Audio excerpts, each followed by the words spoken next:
Boa noite, pessoal. Sejam muito bem-vindos ao nosso primeiro dia do Desafio da Tosse. Hoje nós vamos receber um convidado super especial para conversar sobre um dos principais temas ou queixas pediátricas. Já temos pedido aqui. Flavinha já está entrando.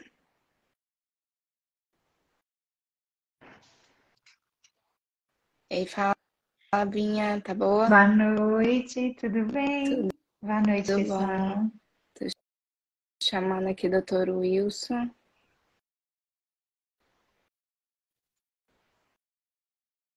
e a Thalita.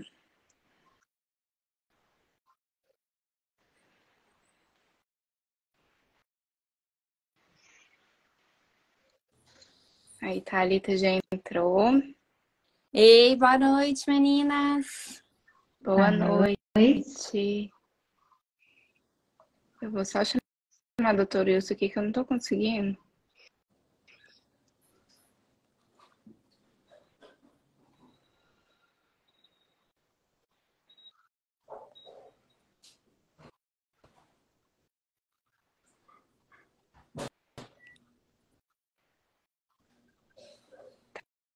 Tá quase, gente. Calma aí.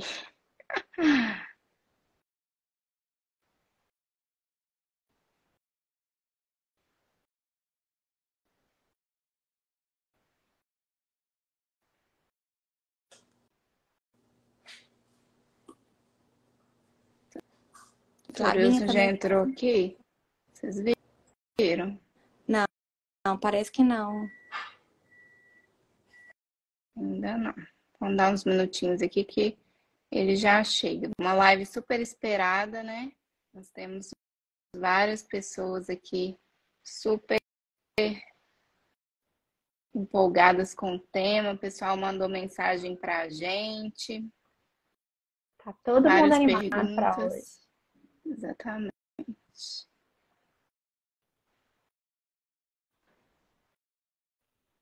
Não estou encontrando ele aqui. Deixa eu ver aqui.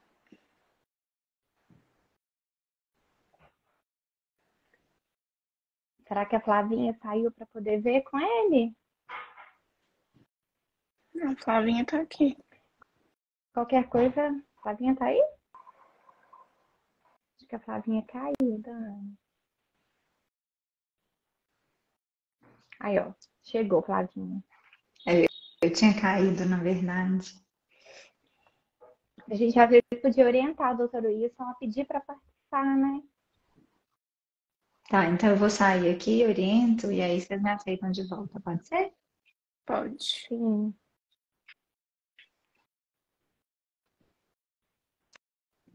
Essa tecnologia, né? Até todo Nossa. mundo acostumar com ela. E mesmo quando a gente acostuma, ainda apanha, né? Parece que tá tudo certo e de repente. É, Mas vai dar certo. não vai dar. Enquanto isso, o pessoal vai entrando. A gente já tem aí 68, 69 pessoas participando com a gente. Muita gente conhecida, coisa boa. Outros novos chegando por aqui, né? Isso é bom para a gente já ir, né, mostrando um pouquinho, compartilhando esse conhecimento que a gente está querendo que chegue bem longe, né, Dani? Para ajudar tantos que Exatamente. estão aí sozinhos, né, no atendimento, buscando ter mais informações para poder conseguir lidar com os tantos desafios que a gente tem no dia a dia na pediatria, né? Um deles é a Isso. tosse. É. E essa live vai ficar gravada, viu, gente? Então, se você conhece alguém que não pode participar, que vai se beneficiar, pode compartilhar depois. Aí, ó, achei Dr. Wilson. Vamos ver Oba! agora, acho que vai dar.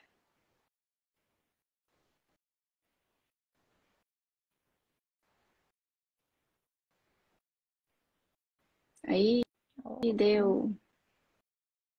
Oba! Ei, Dr. Wilson, boa noite. Você está Ai, você Tem tá som, mudo. doutor Wilson? Será que tem aí, ó? Deixa eu ver, fala aí. Acho que agora vai.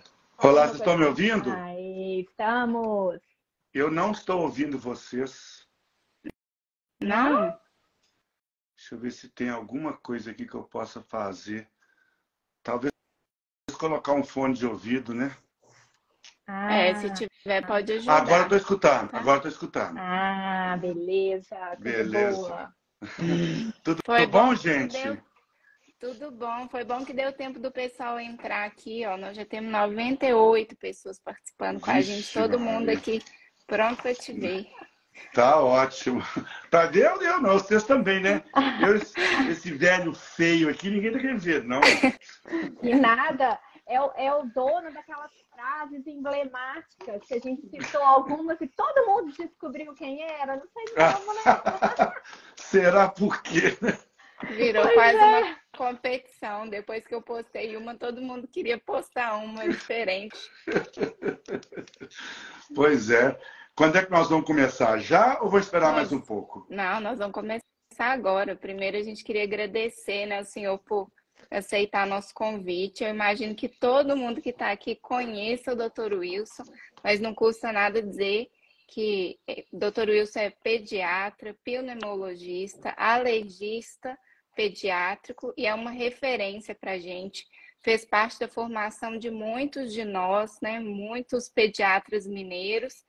E hoje é coordenador lá da pneumologia do Hospital Infantil João Paulo II, que é uma das nossas referências de atendimento pediátrico, principalmente na parte de pneumologia. Muito obrigada por estar aqui com a gente. Que isso, é um prazer. Você sabe que às vezes eu me acho um infectologista frustrado, né? Porque desde que eu comecei na pneumologia, lá a infecto do João Paulo II era muito forte, né? Começou com a Eliane, depois veio a Andréia, agora está a Érica e a Lilian lá. Então é como se fosse nós andamos de mão dada há muito tempo, né? Então é como se vocês fossem meus anjos da guarda da infectologia. Então é um prazer muito grande eu estar aqui e estou à disposição para o bate-papo. A gente sabe, né, doutor Wilson, que mesmo em anos anteriores, a tosse é uma das principais queixas no pronto-socorro, nos consultórios pediátricos, mas esse ano parece, assim, desde o pós-pandemia, que a gente tem vivido uma sazonalidade meio diferente, umas coisas meio bagunçadas, né? Os meninos que não param de tossir. Você, como pneumologista pediátrico, já passou um dia, pelo menos, sem falar de tosse na sua vida? Não, a tosse talvez seja uma das causas mais frequentes do consultório pediátrico, né? Os dados mostram que 60%, 70% das queixas no consultório pediátrico são tosse, né? Você imagina, então, um pneumologista, é quase 100%. Eu fico pensando aqui, quando eu não falo de tosse, é que eu estou lidando com crianças com alergia alimentar ou com outro tipo de alergia não respiratória, porque, fora isso, eu acho que no consultório do pneumologista é 95%, para não falar 100%, a gente fala tosse todo santo dia. Sem contar lá no João Paulo II, né? E acaba que, infelizmente, né, doutor Wilson, hoje em dia nós vivemos na cultura do pronto atendimento. Então, aquela expressão clássica, essa noite eu levei meu filho, né, lá para ser atendido no pronto atendimento. Todo mundo já escutou, né? E que, na verdade, se traduz desse medo, né? Reflete esse medo que as famílias têm, né, de que a criança evolua para algo desfavorável. E quando a gente fala de tosse, o temor deles lá é pneumonia, né, ou é algo mais grave. E que, na maioria das vezes, é mais uma falta de orientação, uma falta de acompanhamento adequado, não tem um pediatra para fazer a puericultura. E a gente é isso que o senhor falou, né? Chega lá no pronto atendimento, mais prevalente, a doença mais prevalente são as doenças do trato respiratório alto, né? O resfriado comum. E a tosse só perde para a febre. Mas o resto é isso. E as famílias, né, querem o quê? Ter um apoio, né, do pediatra, alguém que explique para eles também, às vezes, o que está acontecendo, né? E hoje, esses estudos que a gente tem de fisiopatologia da tosse, o que tem de mais atualizado, né? Que você pode trazer para a gente aí sobre essa fisiopatologia mais aceita hoje sobre a tosse? Não, bom, a fisiopatologia da tosse é uma coisa muito complexa, Thalita. A gente pode passar aqui a noite inteira falando sobre ela. Mas antes de eu falar especificamente um resumo da fisiopatologia da tosse, eu acho importante que os pesiatras entendam algumas coisas. Quanto mais intensa a tosse, menos grave ela é, com raras exceções. A tosse viral ela é muito intensa. Basta você passar na enfermaria da pneumo lá no João Paulo II, que crianças que estão internando com pneumonia, derrame pleuradas, tossem muito pouco, né? A tosse rouca é um ótimo sinal. Existe esse conceito de que a tosse rouca é laringite. Não é, a tosse rouca é viral, né? Para ter laringite, tem que ter dificuldade inspiratória, tem que ter uma obstrução de via aérea, né? E toda tosse laríngea, rouca, vírus, ela é rouca, né? Então, tem esse preconceito. Então, o que eu gosto de dizer é o seguinte: quanto mais intensa a tosse, mais enjoada ela é, mas menos grave ela é também, né? Em termos de fisiopatologia, é uma coisa muito complexa, mas, resumindo, é o seguinte: existem terminações nervosas, não só no trato respiratório, mas existem terminações nervosas no nariz, no canal auditivo, no diafragma e até no abdômen. E essas terminações nervosas, quando são estimuladas, elas mandam um estímulo para o sistema nervoso central, que responde com outro estímulo para os músculos da tosse, para fazer aquela a inspiração, fechar a glote, né, para ter uma pressão adequada. Então, na realidade, é um estímulo das terminações nervosas, que, embora possa estar fora da via aérea, a grande maioria está dentro da via aérea. E a grande maioria desses estímulos são infecções virais. E você pode até argumentar que poluição, fumaça de cigarro, etc., outras infecções não virais poderiam dar um estímulo da tosse importante, como a coqueluche, que é um estímulo muito intenso por causa da toxina pertussis, né? Mas, de uma maneira geral, a maioria dessas tosses muito intensas são desencadeadas por vírus ou por um antígeno, por um agente poluente. Mas precisa haver esse estímulo dessa terminação nervosa periférica. Esse estímulo ele viaja até o sistema nervoso central, que recebe esse estímulo e manda para o pulmão o reflexo da tosse. É como se o pulmão fosse a orquestra, mas o sistema nervoso central é o maestro, ele que rege a orquestra, sabe? Mais ou menos isso. Doutor Wilson, você falou que a maior parte das vezes, então, esse maestro vai ser estimulado pelos vírus, né? Mas quais que são as outras etiologias? Assim, existe aquela famosa tosse alérgica que o pessoal tanto fala. Bom, Dani, a gente pode classificar a tosse de várias formas, né? Tosse aguda, tosse crônica, tosse seca, tosse de peito cheio, tosse rouca. Então, tem várias maneiras de a gente tem que classificar a tosse. A tosse de chieira, a tosse que não é chieira, né? Mas, de uma maneira geral, é vírus, e o vírus é uma tosse catarral. Então, quanto mais catarral é o processo, maior é a possibilidade de vírus. A bactéria, de uma maneira geral, ela é pouco catarral. Então, é por isso que você tosse menos, né? Esse negócio da tosse alérgica tem uma história até interessante para contar, porque isso é uma invenção da pediatria brasileira, né? Eu tive agora num congresso em fevereiro na Academia Americana de Alergia e contando lá, batendo papo com meus amigos americanos lá, e eu falei assim: olha, lá no Brasil a gente tem uma nova tosse, uma tosse alérgica. Eles não entenderam, mas que tosse? Aí o outro falou assim: não liga não, o Wilson é muito brincalhão, isso não deve estar acontecendo. Eles não acreditaram que eu estava falando que isso é tosse alérgica, porque simplesmente tosse alérgica não existe. Isso é uma invenção. e acha que tosse alérgica tem que dar antialérgico. Não tem, você só dá antialérgico quando tem liberação de histamina, para ser um antihistamínico, né? E você não tem liberação de histamina nem na asma. Eu acho que chega mais próximo de tosse alérgica é asma. Então, para mim, tosse alérgica é asma. E asma não trata com antihistamínico. Isso qualquer diretriz, qualquer guidelines. Então, existe uma mania disso. Agora, o que acontece é que se usava o antihistamínico de primeira geração como sedante. Então, fazia a criança dormir. Então, a criança dormia e parava de tossir, mas não era que era antitussígeno, né? Então, se fosse assim, eu tinha que dar midazolam, de dar um fentanil para todo mundo para dormir, né? Então, não é bem por aí. E esse efeito sedante dos antihistamínicos de primeira geração, eles duram só 2 ou 3 dias. Existem estudos feitos com pilotos que mede o cognitivo do piloto de avião com antihistamínico, dele usando tipo hidroxizina ou desclofeniramina, eles perdem esse efeito sedante em pouco tempo. Então, eu não sei de onde é que tirou. A pediatria brasileira ela é muito fértil em novidades, né? Criativa em novidades que não existe, né?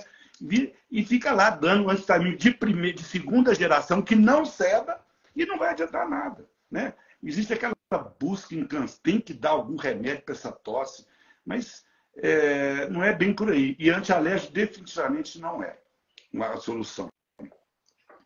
Muito interessante, doutor Wilson, porque isso na nossa caixinha de perguntas, foram várias perguntas sobre exatamente isso do antialérgico.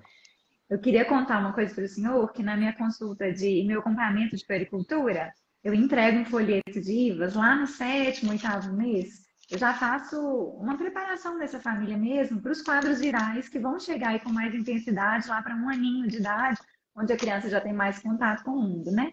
E lá eu entrego por escrito a evolução de um quadro de IVAs, né? A gente conversa um pouco sobre febre, tosse, quais são os sinais de alerta e também duração e qual que é a tosse que mais preocupa, aquela tosse que às vezes vem acompanhada de um esforço respiratório, na tentativa de dar mais segurança para essas famílias para não irem ao pronto-socorro sem necessidade. Tem estudos, né, assim, que já mostraram que a tosse pós-viral existe e que ela dura 14 dias, às vezes chegando a 26 dias, né? Tem um estudo da BMJ. E aí o que eu vejo, doutor Wilson, que a maior dificuldade dos nossos colegas da prescrição de antibiótico é nesse momento, dessa tosse que está prolongando aí, mas não teve piora do estado geral, o menino não teve uma piora clínica, só uma tosse que realmente está prolongada. E aí, recente, o senhor fez uma série de vídeos sensacionais, eu recomendo todo mundo assistir, que era assim, 6 motivos de prescrição inadvertida de antibióticos. Conta um pouquinho para a gente quais são esses 6 motivos que o senhor elencou. Primeiro, é importante ressaltar que realmente um quadro viral, em torno de 10%, 20%, pode a tosse se prolongar até 3, 4 semanas. Mas isso é uma pequena fração. E essa tosse que se prolonga, é importante que os pediatras entendam que ela vem com uma tendência de melhora, não é? Então, ela não está piorando, ela vem com a tendência de melhora. Então, você pergunta para a família assim, mas você está 15 dias tossindo, como é que está hoje? Está melhor que estava quando começou? Ah, muito melhor. Então, como é que você vai argumentar que tem uma infecção bacteriana fora de controle com a clínica melhorando, né? Mesmo se a tosse persiste, né? Então, são pequenas conversas com a família que você...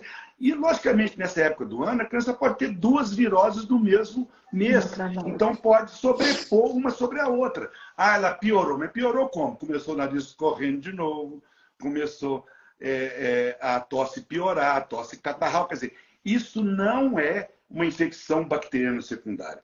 A infecção bacteriana secundária nós todos já vimos. A criança vem bem, é evolução bifásica. De repente, ela fica prostrada, febril, não quer brincar e não tem tanta tosse, né? Essa é a hora de preocupar. não é com essa tosse que está arrastada, né? Mas no Instagram, eu coloquei algumas coisas, né, que eu acho, que eu vejo no dia a dia, que leva aos pediatras erradamente a aceitar antibiótico. Febre, né? Febre é um deles. Existe esse conceito de que depois de 3 dias de febre tem que dar antibiótico. Não sei onde é que também surgiu uma coisa dessa. Eu não vejo, né? A gente espera até 7 dias, se bobear até mais, desde que a febre esteja com tendência de melhora, né? Por que 7 dias? Porque é incomum uma infecção viral respiratória, né, a febre durar mais de uma semana. E mesmo aquela febre dura uma semana, não quer dizer que tem que tomar antibiótico, tem que investigar para ver se precisa tomar antibiótico. Então, a maioria das vezes não precisa, né? A outra é catarro, né, que é a segunda causa mais comum. Está com catarro amarelo, esverdeado, seja qual for o catarro, a cor do catarro, amarelo, verde, vermelho, azul, não interessa. Quando eu era residente, isso já vai muito tempo, né? A gente aprendeu que a inflamação viral era uma inflamação linfocítica. E aí que veio-se com o negócio do catarro amarelo, porque o catarro amarelo geralmente é morte de neutrófilo. Me corrija se eu estiver errado, vocês infectologistas aí, mas eu entendo que é morte de neutrófilo. Mas já há muito tempo a gente sabe que a inflamação viral no pulmão ela é neutrofílica. Então, você pode dar catarro amarelo esverdeado por causa que é morte de neutrófilo. E essa inflamação neutrofílica pode dar leucocitose, pode dar aumento do PCR, e não é... A impressão que eu tenho, às vezes, que o pediatra fica procurando uma razão. Tem um PCR aqui moderadamente aumentado, vou dar antibiótico. Ele fica procurando uma bengala para prescrever antibiótico. Enquanto a mensagem que tem que se passar é seguro fazer menos, né? Há outro motivo muito comum de prescrever é o raio-x. As diretrizes, os guidelines, que eu também não sou muito fervoroso a respeito de guidelines, porque eu acho que ele ingessa o cérebro, né? Mas os guidelines, eles indicam que você nem precisa fazer raio-x de tórax, porque o raio-x de tórax atrapalha.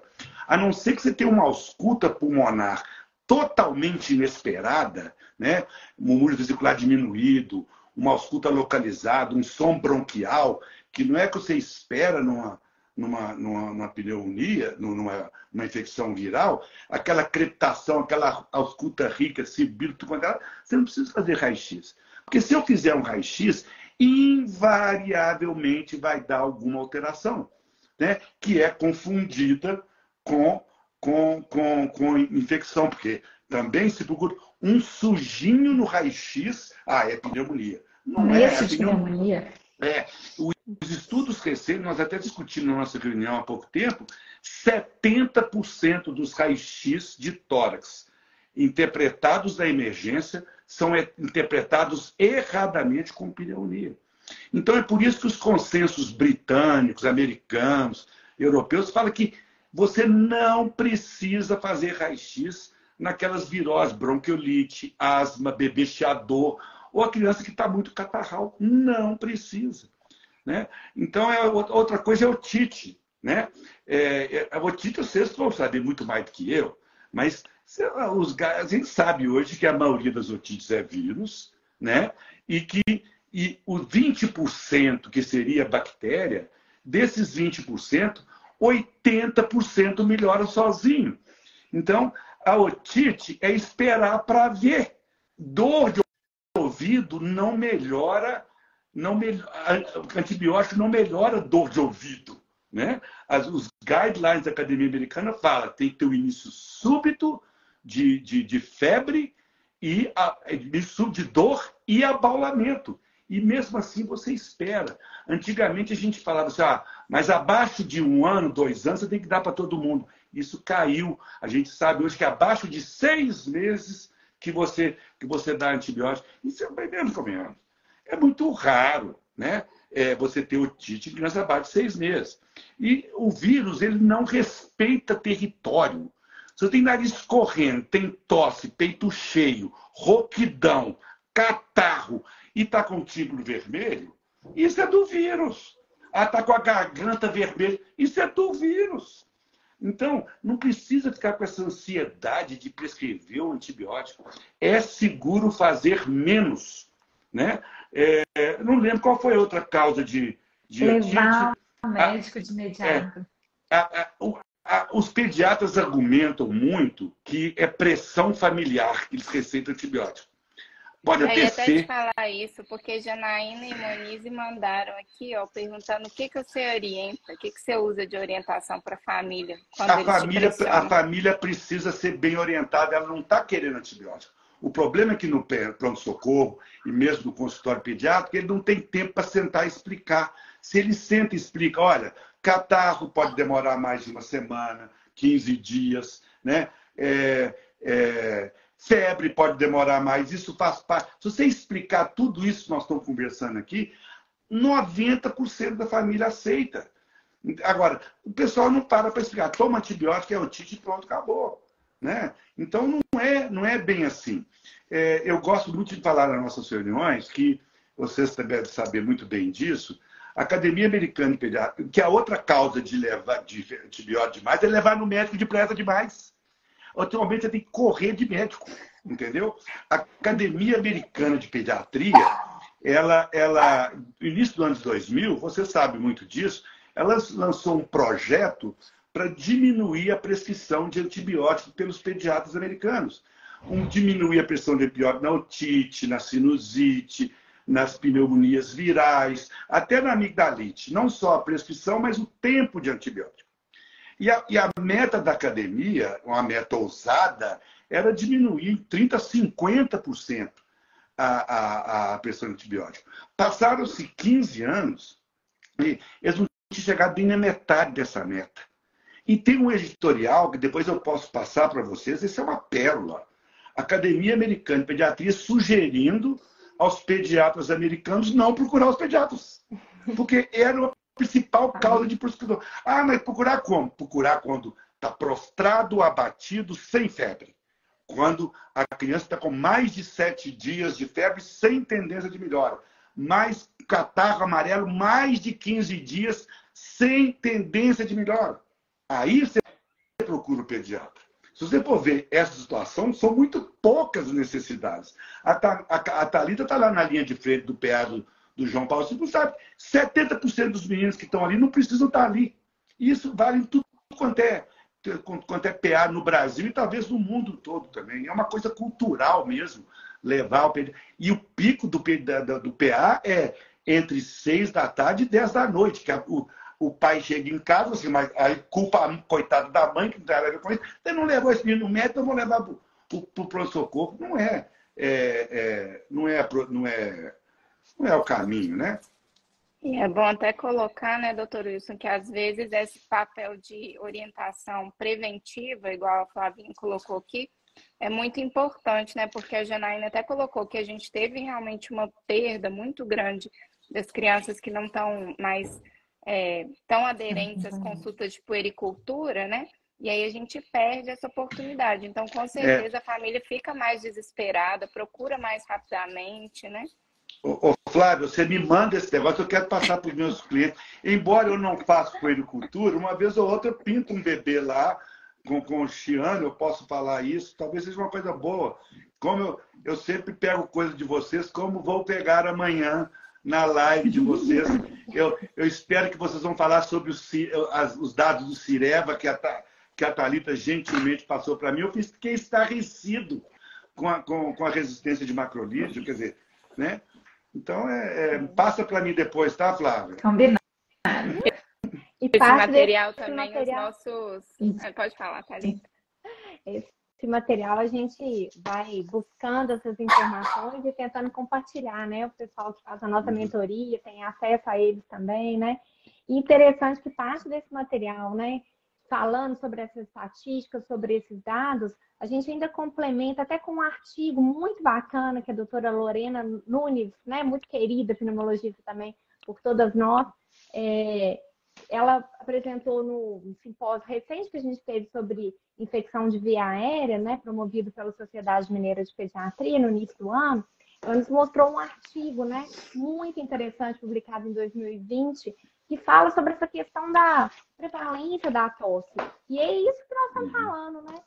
As crianças vão ter, 20% delas vão tossir 3 semanas após um resfriado comum, e é uma média de tosse de 14 dias. Aí a gente tem que fazer uma continha bem simples, né? Criança em idade escolar, que tem 7 a 10 infecções por ano. Isso se ela não frequenta creche ou escolinha. E aí, 8 de média. 8 de média. Aí você arredonda aí para 10, só para a gente fazer uma conta rápida. 14 dias vezes 10 infecções, são 140 dias do ano tossindo, né? É desesperador mesmo para esses pais aí. Se tem 3 filhos, então, né, Flavinha? Aí o desespero é maior.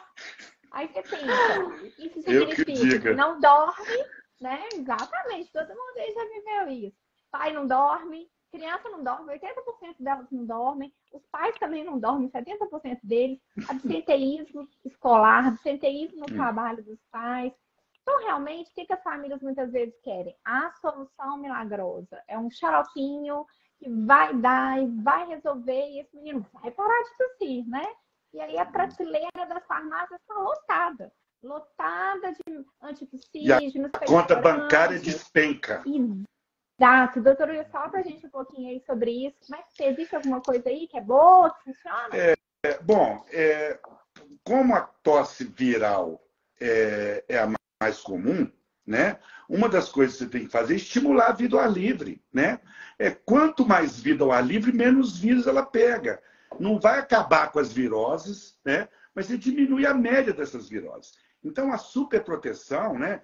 Não pode pegar vento, andar descalço, tomar gelado, ter que ficar trancado dentro de casa, né? Não adianta nada. Então, primeiro, como se mudar um pouco o estilo de vida, né? Antes da pandemia, por exemplo, alguns pediatras recomendavam tirar da escola quando a criança começava a gripar muito, ou a ter muitas infecções virais. Eu acho que a pandemia esclareceu definitivamente isso, né? Porque o que aconteceu? As crianças ficaram fora da escola, não adoeceram, mas também não amadureceram o sistema imunológico, né? E quando elas voltam para a escola, e lá nos Estados Unidos eles voltam em setembro, e logo de cara já vem o inverno, eles encontraram os mesmos vírus circulantes com o sistema imunológico despreparado. Então, o inverno do ano passado americano foi um dos piores invernos para os hospitais pediátricos nos últimos 20 anos. E nós tivemos esse exemplo aqui no Brasil, talvez não tão intenso quanto eles lá, mas nós tivemos um inverno, estamos começando a melhorar agora, né, Thalita? Mas extremamente agressivo e atípico em relação aos outros invernos, né? A Dani mesmo falou, começou a surgir vírus que não tinha. Nós estamos tendo vírus, no CGP, metapneumovírus, que a gente não via, né? Então, a recomendação principal é vida ao ar livre, né? E realmente, antitussígenos patógenos, tem essas acebrofilina da vida, esses Elisedera, você lembra como é que fala isso? Mas, antialérgico, e nada disso adianta porcaria nenhuma. Tem uma história do acebrofilina que eu tenho que contar para vocês, que eu não resisto, né? A acebrofilina é o derivado da minofilina, né? A acebrofilina ela é metabolizada para teofilina.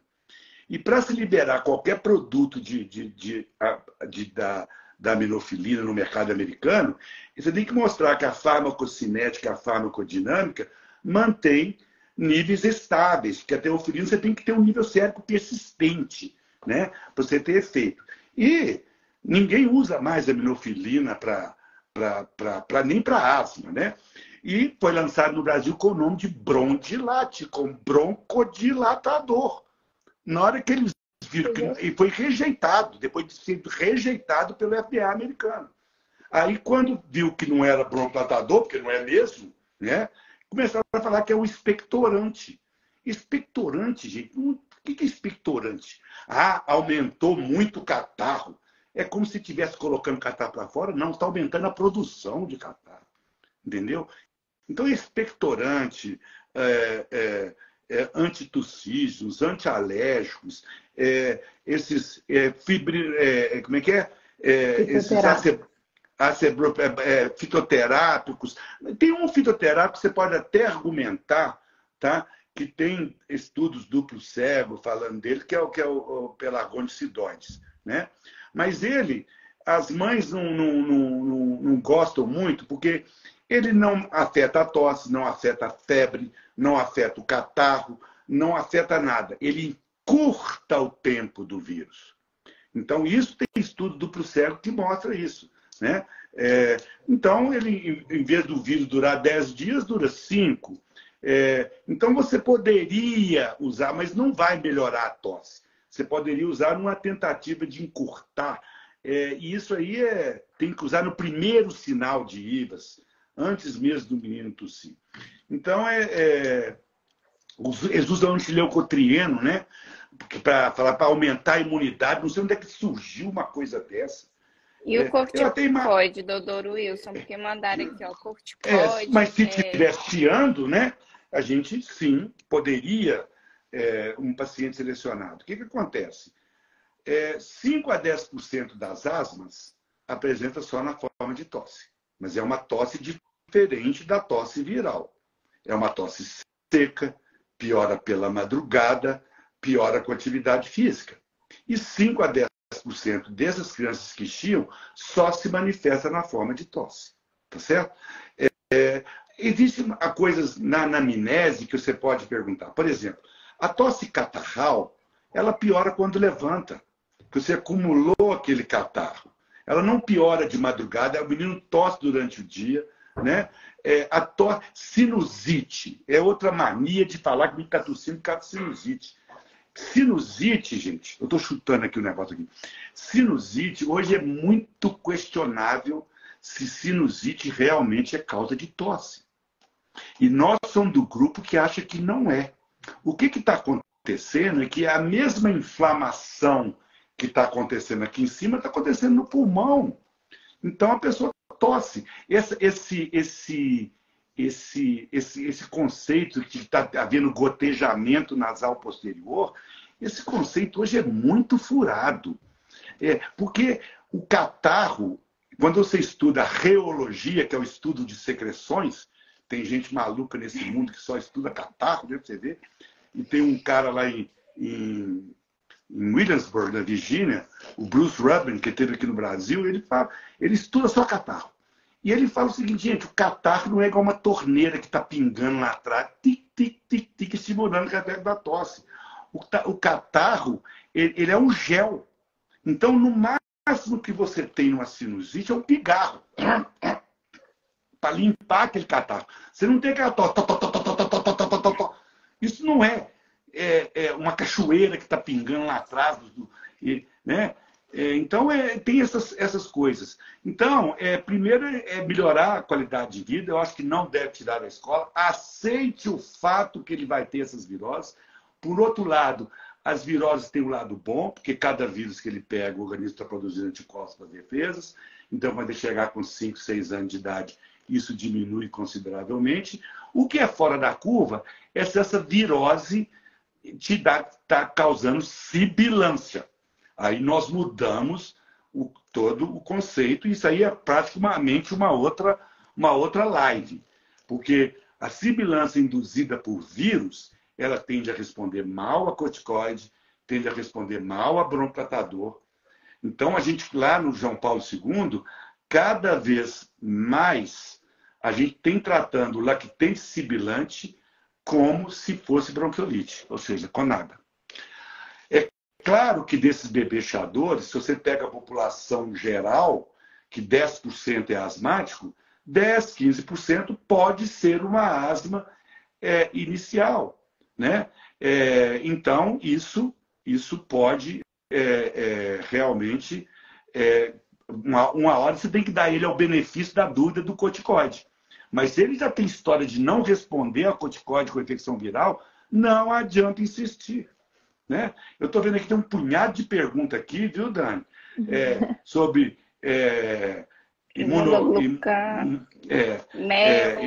mel, o mel tem sim. O mel tem sim.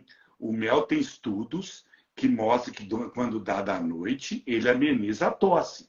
Estudos duplo cego, inclusive com gravando a tosse durante a noite, com score de clínico. Então, o mel, ele tem sim, mas não é nenhuma Brastemp. Não pensa que você vai dar o mel, a tosse vai cortar, ela vai minimizar, né? Então, é um conjunto de fatores. Lavar o nariz. Lavar o nariz se tiver muito catarro. Agora tem uma mania agora de lavar nariz 3, 4 vezes por dia, independente de qualquer coisa, né? Então, o nariz, gente, não está aqui feito para embelezar ou para enfeiar. Ele aquece o ar, ele filtra o ar, umidifica o ar. Hoje nós estava quase abaixo de 30% a umidade. Ele chega no pulmão a 100% de umidade, filtrado em 36 graus. Se você começa a lavar isso demais, você está lavando as defesas do nariz.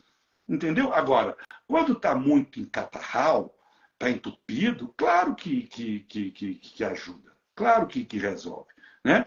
E até mandaram aqui, o Dr. Wilson, a questão de fake news da lavagem nasal, né? Porque tiveram algumas pessoas, colegas, que começaram a falar que lavagem nasal aumenta o risco de otite. Também não é assim, né? Eu não conheço trabalho que fala que lavagem nasal aumenta o tipo de otite. Mas é que não precisa, né? Eu fico muito chateado com esse pessoal, esses médicos que têm fama só nas redes sociais. Eles não aparecem em nenhum congresso para debater, tá certo? Porque eles perdem o debate em 5 minutos. Né, Thalita? Eu sei que vai muito em congresso, vocês vão muito. Esses caras aparecem no congresso para debater um movimento anti-vacina ou para viver uma forma de A e B. Não aparece, porque eles são detonados em 5 minutos. Então, não dá para a gente fazer a nossa atualização por rede social. Não dá. A não ser que tenha, assim, um canal como vocês, etc, né? E mesmo assim, então, é uma portinha, né, doutor Wilson? Tem que aprofundar, porque aqui a gente consegue discutir um pouco, trazer um pouco de conteúdo, mas é muito além disso, né? Ô, Dani, outro dia estava na nossa reunião e um dos nossos preceptores, a Charline, falou assim, olha, doutor Wilson, você está pensando o quê? Nós somos uma ilha. Lá fora não faz de jeito nenhum assim. Me deu um desânimo. Porque as pessoas que realmente sabem, possivelmente já tem mais de 250, essas pessoas já sabem mais ou menos isso que nós estamos falando aqui. Entendeu? As pessoas que não estão aqui é que precisam ser incutidas para isso. E a mesma coisa vai num congresso, as pessoas que estão lá. Então isso me dá um desânimo, viu? Porque realmente nós somos uma ilha, porque não se segue. A pessoa hoje não está lendo nem almanaque biotônico Fontoura para tratar de pediatria. Então é complicado, né? Mas eu acho que isso aumenta a nossa responsabilidade, né, Dani? Mas isso quer dizer que a gente vai água mole em pedra dura, né, Thalita? Quanto tempo nós passamos para convencer para não dar remédio para bronquiolite? Não né? Agora parece que a coisa acertou, né? Mas não podemos desistir, quem sabe, né? E a ideia, eu acho que da gente compartilhar, né, doutor Wilson, eu particularmente comecei nessa história de Instagram quando a gente começou a ver muita desinformação na pandemia, né? Então, meu Instagram não tinha nada de profissional, fazia uns vídeos péssimos e falando assim, né, se tinha que usar máscara, como que usava máscara, coisa assim para os meus amigos, sabe? E acabou que a nossa rede foi aumentando e água mole em pedra dura, mas a gente quer chegar na questão de prescrições assertivas, conscientes, né? Não só de antibiótico, mas disso tudo que a gente vem falando aqui, que a gente gasta 200, 300 reais, né? Lá em casa, minha mãe, doente essa semana, chegou em casa com um prestante de 350 reais. Eu falei, mãe, se você tivesse me ligado, eu tinha tirado aqui, ó, 80% da sua prescrição. Exatamente. Exatamente. Eu acho que se os pediatras que não estão nos assistindo sair com a ideia de que é seguro fazer menos em quase tudo, né? já valeu, É. né? E até, o doutor Wilson, pegando um gancho, assim, né? Porque a gente está tomando seu tempo aqui, mas eu tô por conta. pegando um gancho da continuação, né, desse desafio da tosse que a gente vai fazer amanhã para discutir um pouco sobre a prescrição inadvertida de azitromicina, né, porque acho que dá uma sensação que é uma posologia melhor, que é um antibiótico menos temeroso. Aí quando eu quero uma desculpa para prescrever antibiótico, o pessoal acaba indo mais para o macrolídeo, assim, né, do que quando está com certeza e vai e prescreve amoxicilina. Eu tenho visto muita prescrição de azitromicina que a pessoa argumenta como efeito anti-inflamatório. Nesses lactentes sibilantes que você comentou, na asma, na bronquiolite, em meninos que persistem com tosse. Eu acho que você podia falar um pouquinho para a gente sobre isso também. A azitromicina é outra, parece que virou uma água benta, né? Todo mundo receita azitromicina por alguma coisa. Se tiver uma unha encravada, vai receitar azitromicina, né? Dentro da pneumologia, a famigerada pneumonia atípica, né? Ela é tão atípica que não existe, né? Então, a maioria fica atrás de micoplasma, né? Não tem, só criança acima de 5, 6 anos de idade, né? Outro dia chegou uma mãe e falou, agora parece que alguns pediatras estão com vergonha de falar pneumonia atípica, estão falando assim, é um ameaço de pneumonia. Então, a senhora ameaça dar antibiótico. Não dá só ameaça. Certo? Porque, então, mas aí vem o conceito do anti-inflamatório, né? Os estudos com bebê chador, bronquiolite zero. Os estudos com a macrolídeo com o bebê chador mostram que o nitro-trit é 30:1. Quer dizer, você tem que tratar 30 crianças para uma se beneficiar. Então, é muito frágil isso aí, né? O que a gente receita azitromicina como anti-inflamatório é naquela tosse crônica produtiva, tá certo? O menino tem mais ou menos 4 a 6 semanas tossindo, tosse de catarro. E essa aí, talvez, a azitromicina tem, que a gente chama bronquite bacteriana protraída, né? Que uma bactéria se aloja ali na via aérea, geralmente pneumococo ou hemófilos influenza, e ela mantém essa produção de catarro. Resumidamente é isso. Ela não dá febre, não dá pneumonia, a criança não tem piora do estado geral, mas ela mantém a produção de catarro. E aí você faz como anti-inflamatório. Então, o uso é limitado, casos muito selecionados. Não é para ser usado de rotina, senão. Não adianta. E no GINA, quando entra naqueles critérios de asma, entra assim, no dos últimos steps, Sim, né, doutor Wilson? Quando a gente já tentou várias outras coisas antes, né? E aí, olha, geralmente, tem que estar com o pneumologista esse paciente, né? Olha, rarissimamente, lá no João Paulo II, no consultório, eu receito macrolide para criança asmática ou bebê seador. Raríssimo. Um ou outro que tem uma tosse mais catarral, persistente, uma tosse que foge do padrão de tosse clássica alérgica. Essa a gente pode pensar em dar, mas mesmo assim, o uso de macrolide está muito abusivo e nós estamos perdendo o macrolide. Já começa a aparecer até micoplasma resistente a macrolide. Então, né? Então é problemático. E não é nenhuma novidade, né? Você sabe muito bem que isso aconteceu no Japão, aconteceu na Espanha, vários países onde o abuso de macrolide, o Japão teve que retirar a macrolide do mercado durante 2 anos para voltar à resistência normal, né? Então necessidade, não sei, tem que receitar alguma coisa. Não tem que receitar nada, tem que bater papo com a família e chamar o Dr. Cronos. Você vê o Dr. Cronos? A Thalita conhece. É o tempo. É o médico mais sábio que existe. É o Dr. Cronos. Adorei. Deixa a natureza seguir o curso. Que 90% da criança vai melhorar. Um ou outro que evolui de forma mais arrastada, você atua. Perfeito. E amanhã, então, nós vamos dar seguimento a essa questão da azitromicina. Então, nossa ideia nesse desafio da tosse estendido aí, discutindo essa treta da azitromicina, é justamente falar, né? Por que que a gente não usa de rotina nos nossos pacientes com infecções de vias aéreas? Quais que são as indicações? Qual que é o benefício da gente usar direto, assim, né?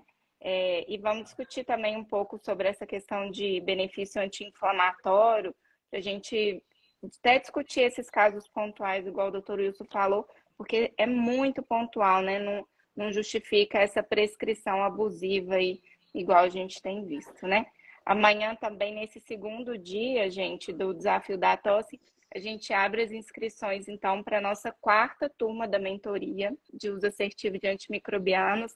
Se você não conhece, não nos conhece, clica lá no nosso Instagram para ver. A gente fez um post hoje explicando o que é a mentoria. Manda inbox para a gente, porque a gente tem, nesse dia a dia, tentando aumentar aí esse nicho pequeno que o doutor Wilson falou, que a gente é uma bolha. A gente tem tentado... Uma ilha. Uma ilha. A gente tem tentado batalhar nisso, né? E essa vai ser a nossa última turma de 2023. Próxima turma, a princípio, prevista só para o segundo semestre de 2024. Então, não perca essa oportunidade. Muito obrigada, viu, doutor Wilson? É sempre um prazer, a gente sempre... Nossa, eu que agradeço. Vocês estão no meu coração. Olha, pelo número de perguntas, né, que teve aqui, eu tô achando que daqui muito em breve nós vamos ter que marcar outra live para poder responder essas perguntas. Eu tô vendo só passando pergunta aqui também. E olha, é isso, né, gente? O nosso objetivo é esse. Eu vi gente falando que tá lá em Nanuque, gente longe. Tem que chegar lá esse conhecimento. A gente quer realmente transformar a ilha num continente, né? A gente tem que ter conexões para poder chegar até lá. Várias pontes. Obrigada. E a live vai ficar salva, então podem compartilhar, pessoal. Vai ficar salva e eu vou salvar lá no meu Instagram também, para quem quiser. Combinado. Tá bom? Obrigada. Beleza, gente? Tudo de bom. Um abraço, prazerão. Obrigada. Boa noite. Tchau, tchau. Tudo de bom.